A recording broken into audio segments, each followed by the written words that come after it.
Welcome back to my channel. तो आज हम पढ़ेंगे हमारा न्यू चैप्टर जो कि है लाइफ प्रोसेसेस। ये बायो का सबसे इम्पॉर्टेंट चैप्टर है। इसमें से क्वेश्चंस बहुत सारे आते हैं और ये पूरा चैप्टर कॉन्सेप्ट्स पे है। ठीक है, तो चलो स्टार्ट करते हैं। लाइफ प्रोसेस से क्या मतलब होता है? हमारी बॉडी में बहुत सारे प्रोसेस या हम कह सकते हैं एक्टिविटीज़ कंटिन्यूसली चलती हैं। ठीक है, कुछ एक्टिविटीज़ या कुछ प्रोसेस कंटिन्यूस चलते हैं।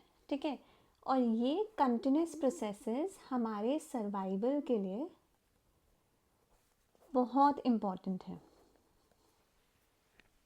ठीक है, तो हम इन प्रोसेस को बोलते हैं लाइफ प्रोसेस। अब इसका एग्जाम्पल क्या होता है? हमारा डाइजेस्टिव सिस्टम, ठीक है, हमारा सर्कुलेटरी सिस्टम, हमारा रेस्पिरेटरी सिस्टम, हमारा एक्सक्रीटरी सिस्टम और हमारा रिप्रोडक्टिव सिस्टम। अगर अब मैं आपको बोलूं कि जब हम सोते हैं तो क्या हमारे ये सारे सिस्टम स्टॉप कर जाते हैं? While we sleep, do these processes stop? तो हमारा आंसर है नो। ठीक है, द आंसर इज नो। ये वाले जो हमारे लाइफ प्रोसेस होते हैं ये कभी भी स्टॉप नहीं करते हैं, ये कंटिन्यूस चलते हैं और इनका कंटिन्यूस चलना ही हमारे सर्वाइवल को पॉसिबल बनाता है। अगर ये कभी भी सिस्टम स्टॉप कर जाएं, if they stop, it may lead to death of an organism. जैसे सुनते हैं ना, सर्कुलेटरी सिस्टम अगर कभी स्टॉप करे, हार्ट अटैक हुआ तो क्या होगा? डेथ हो सकती है। तो ये सिस्टम्स जो हैं ये हमारे सर्वाइवल के लिए बहुत इम्पॉर्टेंट है और इसीलिए हम इनको बोलते हैं life processes. The processes that are important for the survival of our life are called life processes.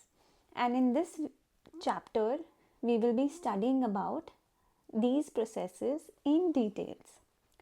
So now I will be starting with some of the important terms that we will come across in this chapter at later stages.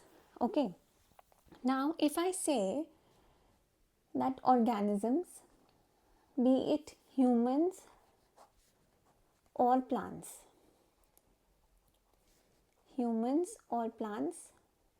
both these type of organisms are called living organisms, right?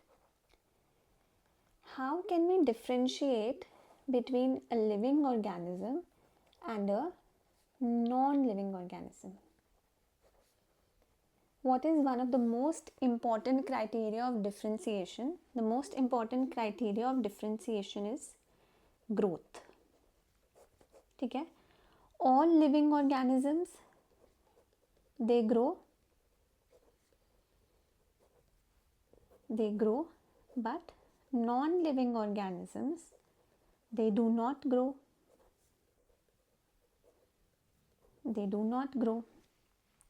ठीक है, तो growth जो होता है एक important criteria है for differentiation of living organisms and non living organism.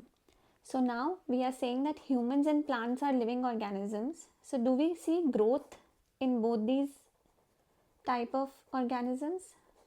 Yes, we see. Humans also grow. Plants, they also show growth.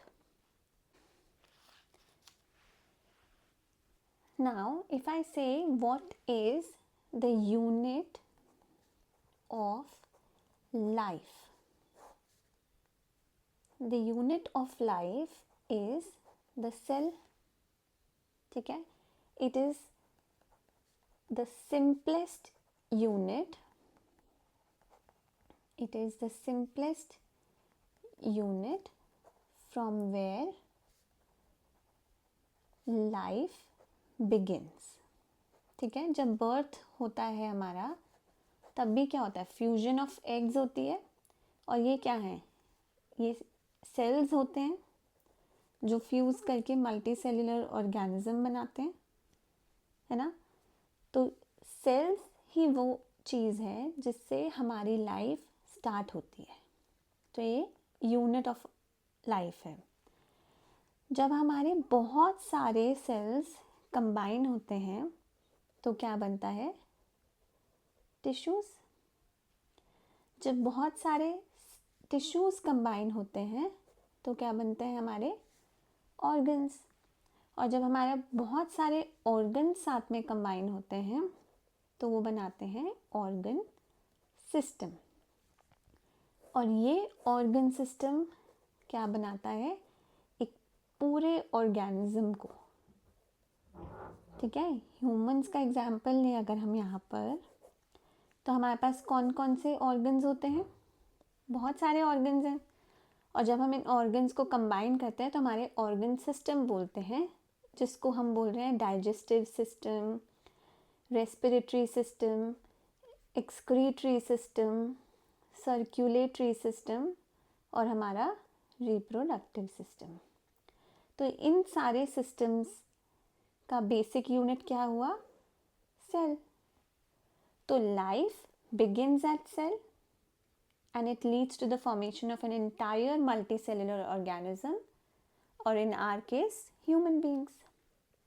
ठीक है, समझ आया. तो सेल्स क्या हैं, ये इम्पॉर्टेंट है हमारे सर्वाइवल के लिए. अगर एक सेल में कुछ भी डिफॉर्मिटी आई, ठीक है, फॉर एग्जांपल जेनेटिक लेवल पे डिफॉर्मिटी थी, या हम बोलें जब बर्थ हुआ तो इन्वायरमेंट में कोई डिफॉर्मिटी, कुछ चेंजेस आए, तो इसकी मेंटेनेंस और इसका रिपेयर होना हमारे लिए बहुत इम्पोर्टेंट है.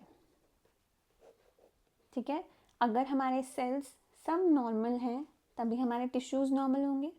हमारे टिश्यूज़ बिल्कुल ठीक हैं तो हमारे ऑर्गन्स हेल्दी होंगे. हमारे ऑर्गन्स हेल्दी हैं तो हमारे सिस्टम अच्छे होंगे और हम एक हेल्दी लाइफ जिएंगे. अब इम्पॉर्टेंट चीज़ क्या है समझने के लिए, कि हमने बताया था कि लाइफ प्रोसेसेस जो हैं वो कंटिन्यूस होते हैं. ठीक है, even while we are sleeping, तब भी हमारे प्रोसेसेस क्या हैं, कंटिन्यूस चलते रहते हैं. ओके, अब इन लाइफ प्रोसेस को कंटिन्यूसली फंक्शन करने के लिए इनको क्या चाहिए, एनर्जी चाहिए. अगर हमें कंटिन्यूस कोई चीज़ चलानी है तो हमें एनर्जी देनी पड़ेगी ना. तो ये एनर्जी हमारे सिस्टम में कहाँ से आ रही है, this energy is coming from the food. कौन से खाने से, food that we are eating. ठीक है, हम फूड खा रहे हैं, ये फूड क्या कर रहा है, हमें एनर्जी दे रहा है. और ये एनर्जी कहाँ यूटिलाइज हो रही है, हमारे लाइफ प्रोसेसेस को कंटिन्यूस चलाने के लिए. ठीक है, तो मतलब जो ये फूड हम इंजेस्ट कर रहे हैं, इंजेस्ट का क्या मतलब होता है, इंजेस्ट मतलब वी आर ईटिंग फूड और we are taking in food.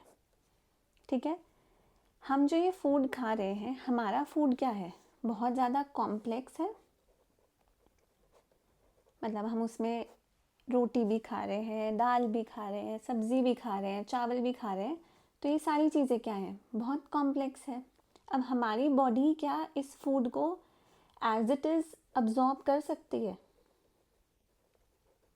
नहीं कर सकती.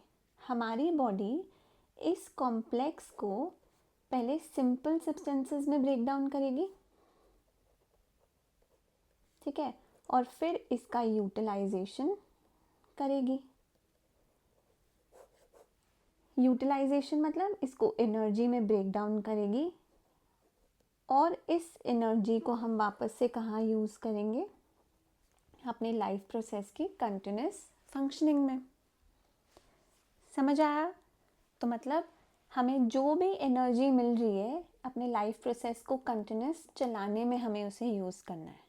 ठीक है, तो हमें फूड क्या अच्छा फूड खाना पड़ेगा और हमारी बॉडी क्या करेगी, इस कॉम्प्लेक्स फूड को सिंपल सब्सटेंसेस में ब्रेक डाउन करके एनर्जी में यूज़ करेगी लाइफ प्रोसेसेस की फंक्शनिंग के लिए। ठीक है,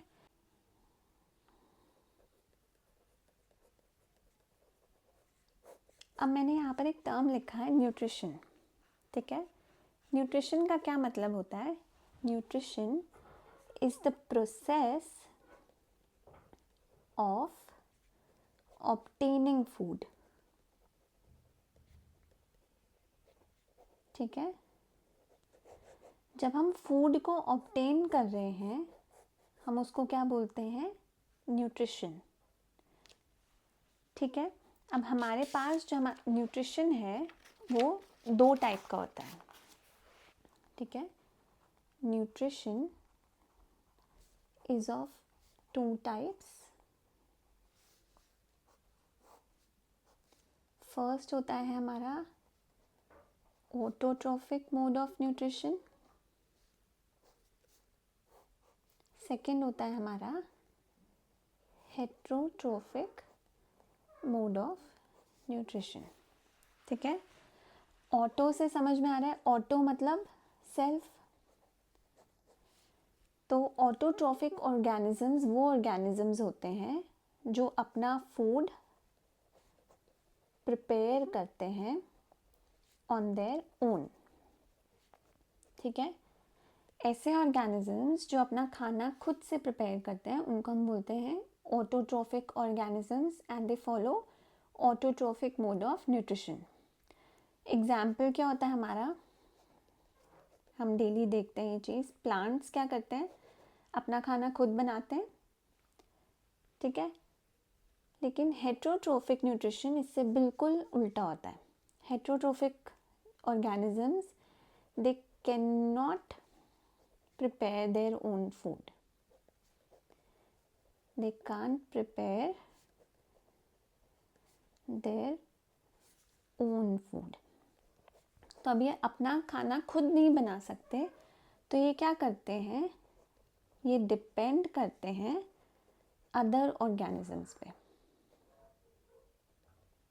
other organisms like autotrophs.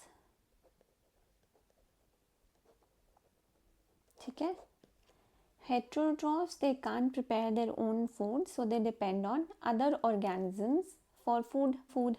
One of the example of heterotrophic organism is humans. हम लोग अपना खाना खुद बनाते हैं। आप बोलोगे हाँ किचन में तो हम अपना खाना खुद बना रहे हैं, लेकिन वो आ कहाँ से रहा है? वो आ तो प्लांट से रहा है ना। हमारा रॉ मटेरियल कहाँ से आ रहा है? प्लांट से आ रहा है। और प्लांट्स क्या हैं? ऑटोट्रॉफिक है ना। तो हम जो हैं हम प्लांट्स पे डिपेंडेंट हैं फॉर आवर फूड नीड्स। तो इसलिए हम क्या हुए? Heterotrophic organisms and our mode of nutrition is heterotrophic nutrition. ठीक है, अब प्लांट्स अपना खाना कैसे बनाते हैं? Plants prepare food by the process of photosynthesis. ठीक है, ये हम छोटी क्लास से पढ़ते आ रहे हैं टॉपिक फोटोसिंथेसिस। फोटोसिंथेसिस क्या होता है? It is a process of preparation of food by the plants. ठीक है, अब हम हमेशा पढ़ते हैं कि फोटोसिंथेसिस होने के लिए कुछ बेसिक रिक्वायरमेंट्स हैं, जैसे अवेलेबिलिटी ऑफ सनलाइट। ठीक है, जब भी फोटोसिंथेसिस होगी वो कब होगी? सनलाइट की प्रेजेंस में होगी। हमें इसके लिए availability of water, availability of carbon dioxide. ठीक है, ये तीनों क्या हैं? ये तीनों इम्पॉर्टेंट चीज़ें हैं जो फोटोसिंथेसिस के प्रोसेस के लिए प्री रिक्विजिट हैं। ठीक है, तो फोटोसिंथेसिस का प्रोसेस शुरू कैसे होता है? इसका फर्स्ट प्रोसेस क्या होता है? जो क्लोरोफिल होती है, क्लोरोफिल क्या करती है, अब्जॉर्ब करती है लाइट एनर्जी को। अब क्लोरोफिल क्या होती है बेटा, छोटी क्लासेस में हमने पढ़ा है, क्लोरोफिल प्लांट की ग्रीन पिगमेंट होती है। ठीक है, क्लोरोफिल प्रेजेंट कहाँ पर होती है, it is present inside chloroplast. ठीक है, तो ये क्लोरोफिल सबसे पहले लाइट एनर्जी को अब्जॉर्ब करना स्टार्ट करती है। ठीक है, उसके बाद क्या होता है, सेकेंड स्टेप में जो ये लाइट एनर्जी होती है ये कन्वर्ट होती है केमिकल एनर्जी में। ठीक है, light energy is converted into chemical energy. Third step होता है हमारा बेटा splitting of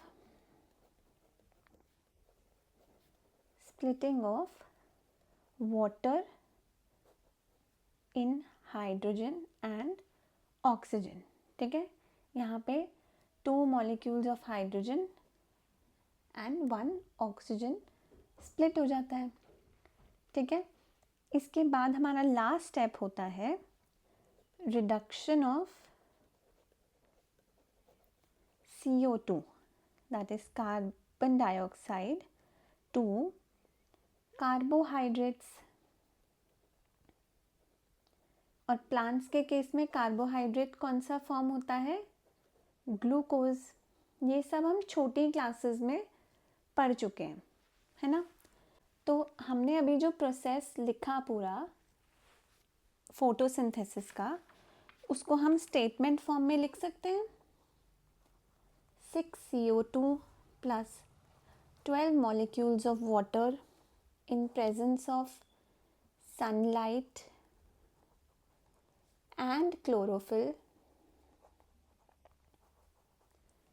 result in the formation of glucose, which is 6C6H12O6 plus 6 molecules of oxygen and 6 molecules of water. ठीक है, हमने पूरे फोटोसिंथेसिस के प्रोसेस को क्या लिखा, एक केमिकल इक्वेशन में लिख दिया। हमने बताया था कार्बन डाइऑक्साइड की रिक्वायरमेंट होती है, वाटर की रिक्वायरमेंट होती है, सनलाइट की प्रीरिक्विजिट रिक्वायरमेंट है, और ये तीनों चीज़ें इन प्रेजेंस ऑफ क्लोरोफिल क्या कन्वर्ट करेंगी, ग्लूकोज। ये ग्लूकोज का केमिकल फॉर्मूला है, वाटर एंड ऑक्सीजन। ठीक है, अब ये ग्लूकोज प्लांट को एनर्जी प्रोवाइड करेगा। ठीक है, अब कुछ अमाउंट ऑफ ग्लूकोज तो प्लांट यूटिलाइज कर लेगा। ठीक है, लेकिन एक पॉइंट के बाद क्या है, प्लांट और यूटिलाइज नहीं कर पाएगा, और अगर ग्लूकोज एक्स्ट्रा हुआ तो एक्स्ट्रा ग्लूकोज क्या होता है, it is stored in the form of starch। ठीक है, ये इम्पॉर्टेंट है। NCERT में presence of starch in plants पे एक एक्सपेरिमेंट भी दिया हुआ है, बहुत इम्पॉर्टेंट एक्सपेरिमेंट है। पेज नंबर 96.1 जो है उसमें प्रेजेंस ऑफ स्टार्च के बारे में बताया है। ठीक है, उसको एक बार ही रीड कर लेना। और ये स्टार्च यूज़ कब होगा, जब एक्सट्रीम कंडीशन होगी, जैसे फॉर एग्ज़ाम्पल बहुत बारिशें हो रही हैं, सनलाइट आ ही नहीं रही है, तो हमारा और ग्लूकोज फ्रेश प्रिपेयर हो ही नहीं पा रहा है। सनलाइट की एब्सेंस हो गई अगर क्लाउडी है और बारिश हो रही है, लेकिन हमारा जो ग्लूकोज है वो स्टार्च की फॉर्म में ऑलरेडी हमारे पास पड़ा है। तो एक्सट्रीम कंडीशन में क्या करेगा, स्टार्च फिर से ग्लूकोज में कन्वर्ट हो जाएगा, और इस ग्लूकोज को दोबारा से प्लांट यूज़ कर लेगा अपनी एनर्जी रिक्वायरमेंट्स को फुलफ़िल करने के लिए। ठीक है, समझ आया अच्छे से। अब हमने ये जो प्रोसेस पढ़ा था, हमने उसमें बताया था कि क्लोरोफिल क्या है, पहले लाइट अब्जॉर्ब करेगी, फिर वो लाइट एनर्जी केमिकल एनर्जी में कन्वर्ट होगी, जिससे वाटर मॉलिक्यूल स्प्लिट होगा और कार्बन डाइऑक्साइड रिड्यूस होके ग्लूकोज बनाएगा। ये हमने स्टेप्स पढ़े थे। लेकिन क्या ये स्टेप्स जो फोटोसिंथेसिस के एक सिंक्रोनाइज्ड मैनर में चलते हैं, वन आफ्टर द अदर? तो इसका आंसर होगा नहीं। ठीक है, जो ये 4 स्टेप्स थे हमारे, ये वन आफ्टर द अदर हमेशा हर केस में नहीं होंगे। ऐसा हम क्यों बोल रहे हैं? देखो, एक एग्जाम्पल से समझते हैं। जैसे डेजर्ट प्लांट्स होते हैं हमारे, ठीक है। अब डेजर्ट प्लांट्स के केस में क्या होता है, ये लोग कार्बन डाइऑक्साइड लेते हैं, CO2 एब्जॉर्ब करते हैं रात के टाइम पे। ठीक है, अब अगर रात को हमने CO2 एब्जॉर्ब करी तो हमारे पास उस टाइम सनलाइट नहीं है। ठीक है, और हमने बताया था कि सनलाइट और कार्बन डाइऑक्साइड दोनों प्रीरिक्विजिट्स हैं फोटोसिंथेसिस के लिए।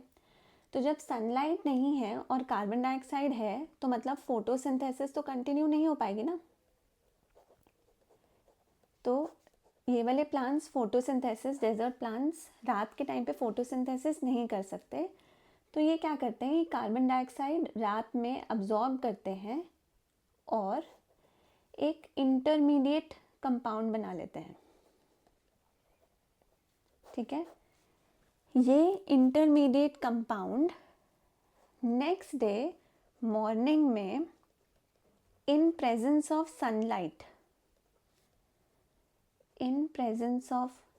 सनलाइट इसका ब्रेक डाउन होता है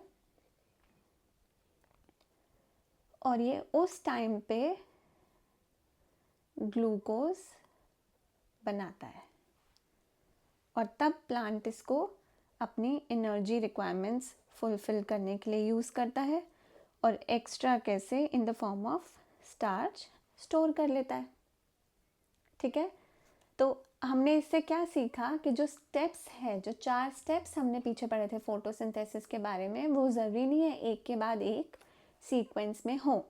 उसका सबसे अच्छा एग्जाम्पल है डेजर्ट प्लांट्स, जो क्या करते हैं, रात को कार्बन डाइऑक्साइड अब्जॉर्ब करते हैं क्योंकि उस टाइम पे सनलाइट नहीं होती तो फोटोसिंथेसिस का प्रोसेस हो नहीं सकता। तो वो क्या करते हैं, इंटरमीडिएट कंपाउंड बना के छोड़ देते हैं।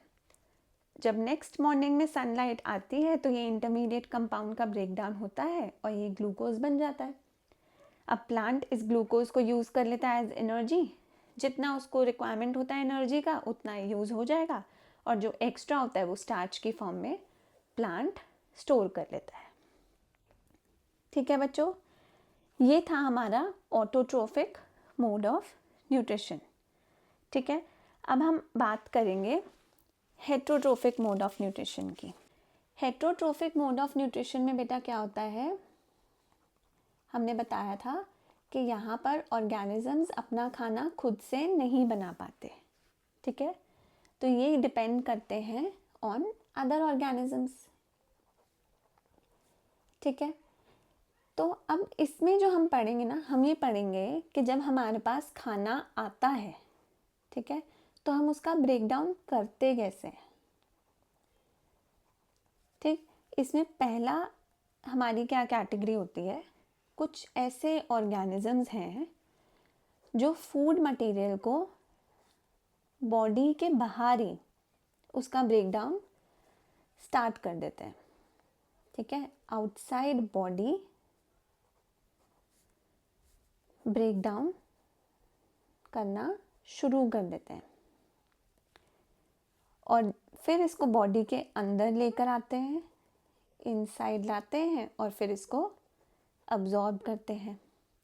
तो ये बेटा हमारा किन ऑर्गेनिजम्स में होता है, ब्रेड मोल्ड्स में होता है, ये यीस्ट में होता है और हमारे मशरूम्स में होता है। और दूसरी कैटेगरी हमारी क्या होती है, कुछ ऑर्गेनिजम्स क्या करते हैं, कॉम्प्लेक्स फूड को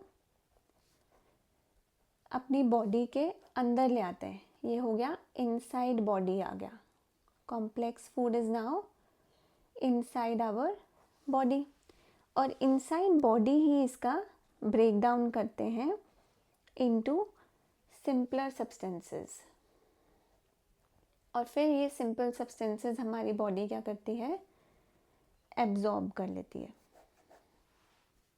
ठीक है, इसका एग्जाम्पल क्या हुआ, हम लोग खुद, है ना।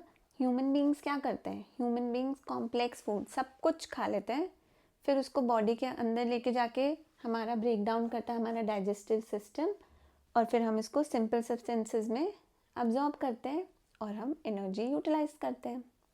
ठीक है, एक थर्ड कैटेगरी ऑफ ऑर्गेनिजम्स होते हैं जो क्या करते हैं, प्लांट्स और एनिमल से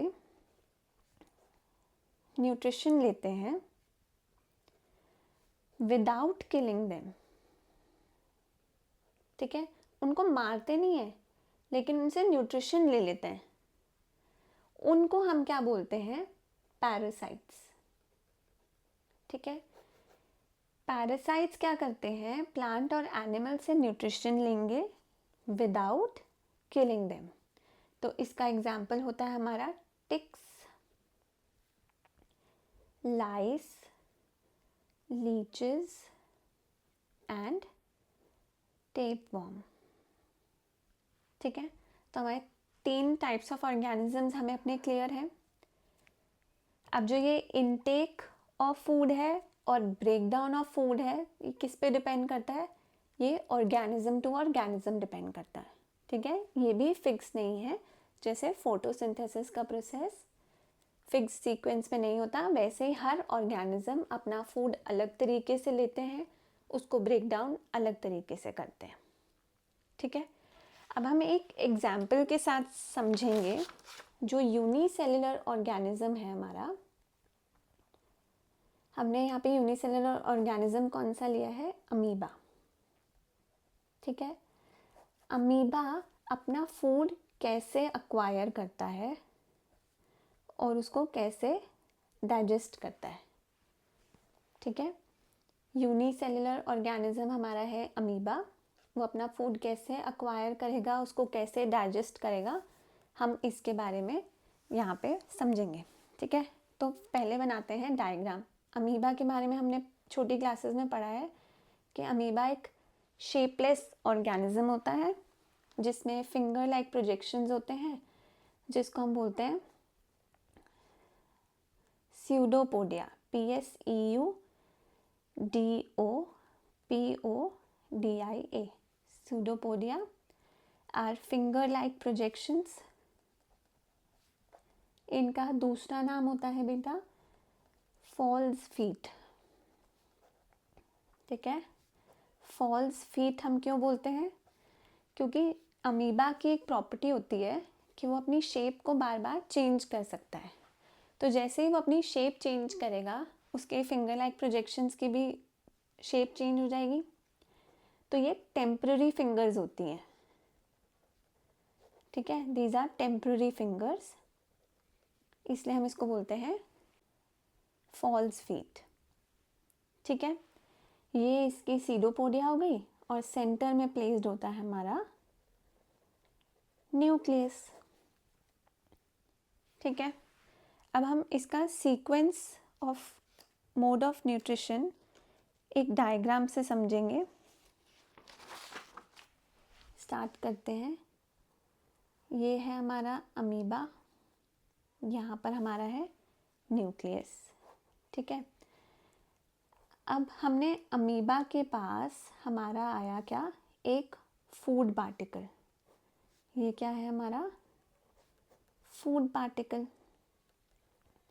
जब ये फूड पार्टिकल अमीबा के पास आया तो अमीबा क्या करेगा, अपने सीडोपोडिया को बोलेगा कि भाई इस फूड पार्टिकल के आसपास फैल जाओ।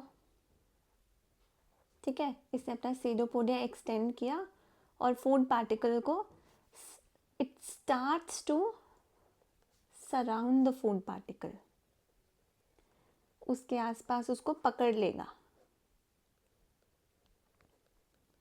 ठीक है, अब जैसे फूड पार्टिकल को ऐसे पकड़ना शुरू हुआ, फिर वो धीरे धीरे क्या करेगा, फूड पार्टिकल के पूरा कवर कर लेगा अपने सीडोपोडिया से उसको। यहाँ न्यूक्लियस रहेगा, ठीक है। जब पूरा फूड पार्टिकल अंदर आ गया, ये अंदर कैसे आया अमीबा के? बाय फ्यूजन ऑफ सीडोपोडिया, ठीक है। ये दोनों सीडोपोडिया ने क्या किया, आपस में फ्यूज कर लिया और फूड पार्टिकल को अंदर ले लिया, ठीक है। एज अ रिजल्ट अब क्या हुआ, ये बन गया हमारा, जहाँ फूड पार्टिकल आया था वो हमारा क्या बन जाता है, फूड वैक्यूल, ठीक है। ये न्यूक्लियस है, ये हमारा क्या है, फूड वैक्यूल।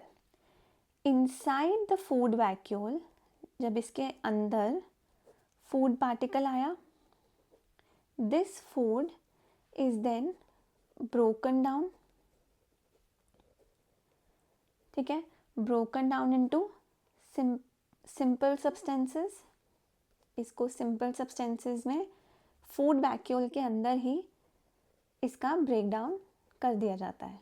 जब ये सिंपल सब्सटेंसेस हो जाते हैं तब क्या किया जाता है, साइटोप्लाज्म में इन सिंपल सब्सटेंसेस को रिलीज कर देते हैं, ठीक है। आफ्टर डाइजेशन इसको साइटोप्लाज्म में रिलीज कर देते हैं। तो समझ आया बेटा, अमीबा ने कैसे फूड एक्वायर किया था, अपने सीडोपोडिया को एक्सटेंड किया और फूड पार्टिकल को सराउंड करना शुरू किया। जैसे ही फूड पार्टिकल को सराउंड किया, उसने अपने दोनों सीडोपोडिया को फ्यूज़ किया और फूड पार्टिकल को अपने साइटोप्लाज्म का पार्ट बना लिया। अब ये फूड पार्टिकल सराउंड कर देता है वैक्यूल में, वैक्यूल के अंदर पूरा फूड पार्टिकल आ जाता है। अब inside the vacuole this food particle is broken down into simple substances and these simple substances are later released into the cytoplasm. तो बच्चों, आज के वीडियो में हमने ऑटोट्रोफिक और हेटरोट्रोफिक मोड ऑफ न्यूट्रिशन के बारे में पढ़ा। हमने इनके एग्जाम्पल्स भी समझे, ठीक है। हमने mode of nutrition in unicellular organisms के बारे में पढ़ा विद एग्जाम्पल ऑफ अमीबा, ठीक है। तो नेक्स्ट वीडियो में हम mode of nutrition in multi cellular organisms के बारे में पढ़ेंगे with example of human beings. और इसमें हम पढ़ने वाले हैं हमारा डाइजेस्टिव सिस्टम, जो कि बहुत इम्पॉर्टेंट टॉपिक है बोर्ड एग्ज़ाम्स के पॉइंट ऑफ व्यू से भी, और इंटरनल एग्ज़ाम्स में भी बहुत बार क्वेश्चंस आता है डाइजेस्टिव सिस्टम के बारे में। तो अब हम ये नेक्स्ट वीडियो में कंटिन्यू करेंगे डाइजेस्टिव सिस्टम के बारे में। टिल देन स्टडी वेल, मिलते हैं नेक्स्ट वीडियो में।